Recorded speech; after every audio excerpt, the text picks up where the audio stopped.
బడిలోనూ పిల్లలకు మంచి nutritious food పెడతా ఉన్నాం, రోజుకొక మెనూతో పెడతా ఉన్నాం. ఎవరూ కూడా దీన్ని టచ్ చేయలేని సబ్జెక్ట్. 1900 కోట్ల రూపాయలు ఖర్చు అవుతా ఉంది. ఈ 8 పథకాల అధ్యక్ష, నేను పైన చెప్పినట్టు 8 పథకాలకే 52,700 కోట్ల రూపాయలు అవుతా ఉన్నాయి. 8 పథకాలకే. అంటే ఎవరైనా కూడా టచ్ చేయాలంటే కూడా టచ్ చేయలేని సబ్జెక్ట్స్. టచ్ చేయాలి అంటే కూడా ఎవడన్నా దీన్ని రద్దు చేయాలి అని ఎవడన్నా టచ్ చేయాలనుకుంటే కూడా చేయలేని సబ్జెక్ట్. ఖచ్చితంగా అమలు చేయాల్సిందే ఎవరైనా. అటువంటిది 52,700 కోట్లు. మళ్ళీ ఈ 52,700 కోట్లకు చంద్రబాబు నాయుడు గారు ఇప్పుడు చెప్పిన ఈ 6 హామీలు ఇవి కూడా యాడ్ చేస్తే, ఈ స్లైడ్ 14 చూపించు, 14, ఈ 6 కూడా యాడ్ చేస్తే ఏమన్నాడు? మహాశక్తి అంట. 18 ఏళ్ళు నిండిన ప్రతి మహిళకు నెలకు 1500, అంటే ఏడాదికి 18 ఏళ్ళు నిండిన ఎంతమంది ఉన్నారని అంటే మన ఓటర్స్ జాబితా చూస్తే తెలుస్తుంది అధ్యక్ష. మన ఓటర్ల లిస్టు చూస్తే ఎంతమంది మహిళలు ఉన్నారు, 18 ఏళ్ళు నిండిన వాళ్ళంతా మొత్తం ఓటర్స్ లిస్టులో ఉంది. వాటికి మనము 2,10 లక్షలు ఉంటే మనం వాటికి 2 కోట్లు చూపిస్తున్నాం, కొంచెం వాటికి తగ్గించినాం. అట్లా వేసుకున్నా కానీ 36,000 కోట్లు ఈ మహాశక్తికి. తల్లి తర్వాత ఈ తల్లికి వందనం, అది ఏంది, ఎంతమంది పిల్లలు ఉంటే అంతమందికి 15,000 అంట. ఏం నోటికి ఎంత వస్తే అంత చెప్పేసేయడమే, కాబట్టి ఏం పోయేదేముంది అని చెప్పి ఇచ్చేదే సచ్చేదే మన అనే లెవెల్లోకి మనుషులు చెప్పేయడం మొదలు పెడతా ఉన్నారు. తల్లికి వందనం అని చెప్పి ఎంతమంది పిల్లలు ఉంటే అంతమందికి.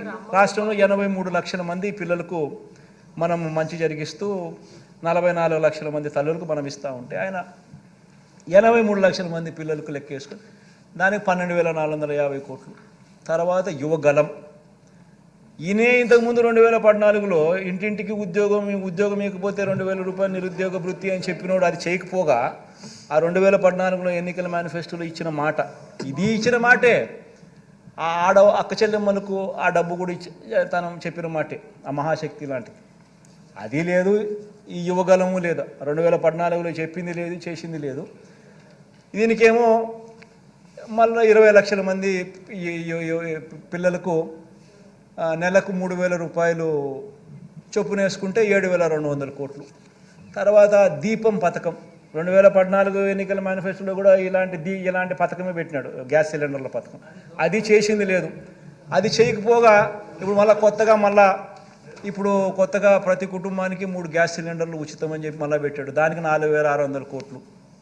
తర్వాత అన్నదాత అని మన రైతన్నలకు మనం 13,500 రైతన్నలకు ఇస్తా ఉన్నాం. మనం చెప్పింది రైతన్నలకు 12,000 ఇస్తామని, కానీ మనం రైతన్నలకు చెప్పిన దానికన్నా మిన్నగా 13,500 మనం ఇస్తా ఉన్నాం. ఆయన రైతులకు రుణమాఫీ చేస్తాను అని చెప్పి మొత్తం 5 ఏళ్ళకు కలిపి 87,612 కోట్ల రూపాయలు ఎగరగొట్టి ఆ 5 సంవత్సరాలు కలిపి ఆయన 15,000 కోట్లు ఇస్తే, మనం ఇప్పటికే ఈ ఒక్క పథకానికే దాదాపుగా 30,000 కోట్ల పైచిలుకు 33,000 కోట్లు మనము ఈ రైతు భరోసా కింద మనం ఇప్పటికే ఇచ్చేసాం రైతులకు. అలాంటి పథకానికి కూడా మళ్ళా అప్పుడు 13,500 ఇవ్వడానికే రైతులకు మనసు రాలే. ఇప్పుడు దానికి పోయేదేముందిలే అని చెప్పి 20,000 అంటున్నాడు. దానికి ఇంకొక 10,000 కోట్లు, 11,000 కోట్లు, అంతా కలిపితే 73,000 కోట్లు.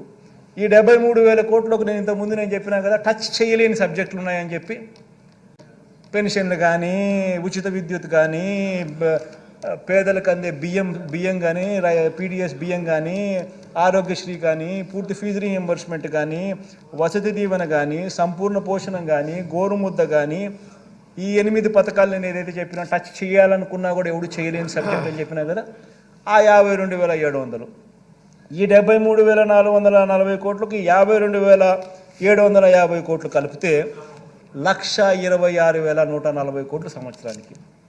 అంటే నేను 70,000 కోట్లు మన ప్రభుత్వం 70,000 కోట్లు చేయడానికే నిజంగా కింద మీద పడతా ఉన్నాం.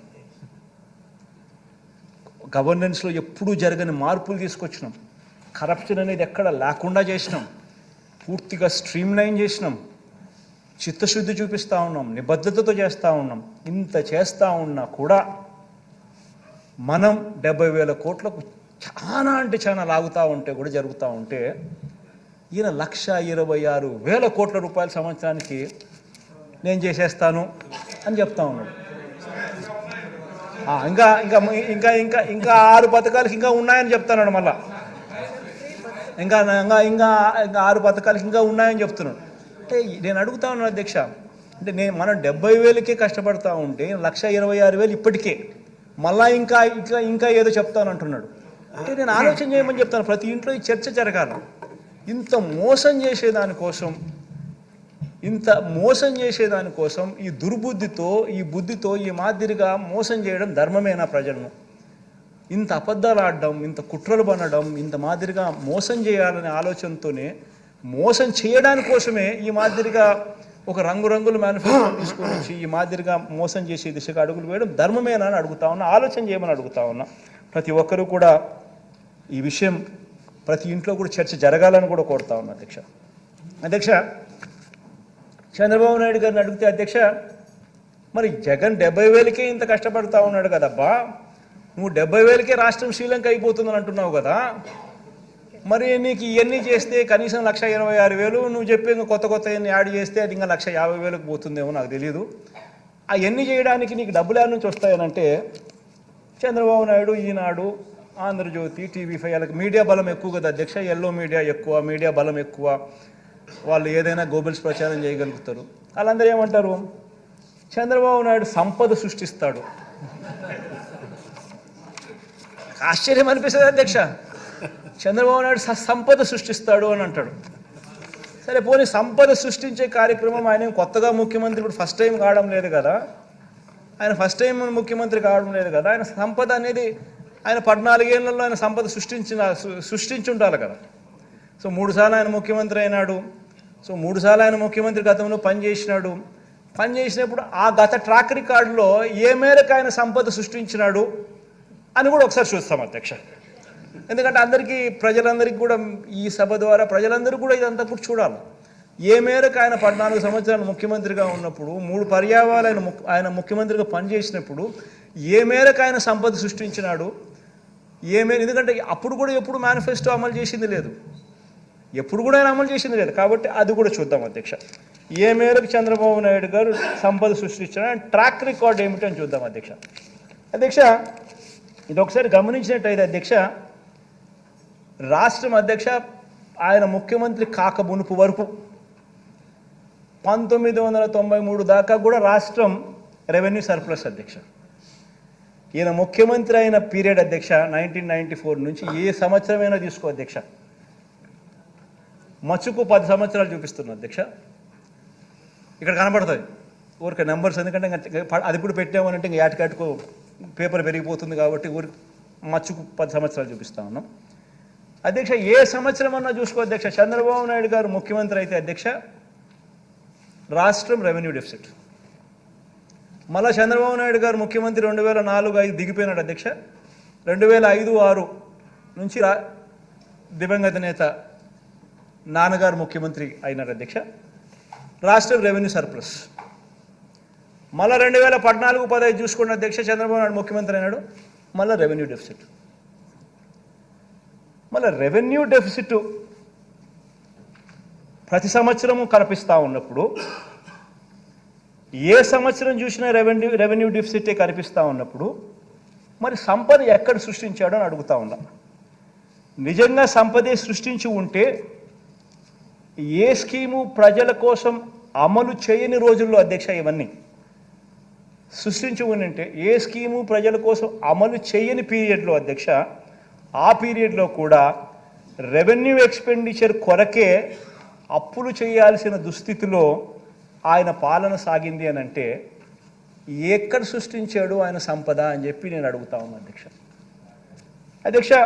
పోనీ ఇంకొక స్లైడ్ చూస్తాం అధ్యక్ష, ఇంకొక ఉదాహరణ కూడా చూపిస్తాను అధ్యక్ష. ఇంకొక ఉదాహరణ కూడా చూద్దాం. నిజంగా కూడా అధ్యక్ష ఆయన అంత విజనరీ అయితే అధ్యక్ష, నిజంగానే ఆయన అంత గొప్ప మేధావి, అంత గొప్ప విజనరీ అయితే అధ్యక్ష, ఆయన పాలనలో రాష్ట్రం ఎంత మెరుగుపడి అంత మెరుగుపడి ఉంటే అధ్యక్ష దేశం జీడిపిలో అధ్యక్ష మన రాష్ట్ర వాటా అంటే మన జిఎస్డిపి వాటా నిజంగానే అంత ఆయన విజనరీ అయితే అధ్యక్ష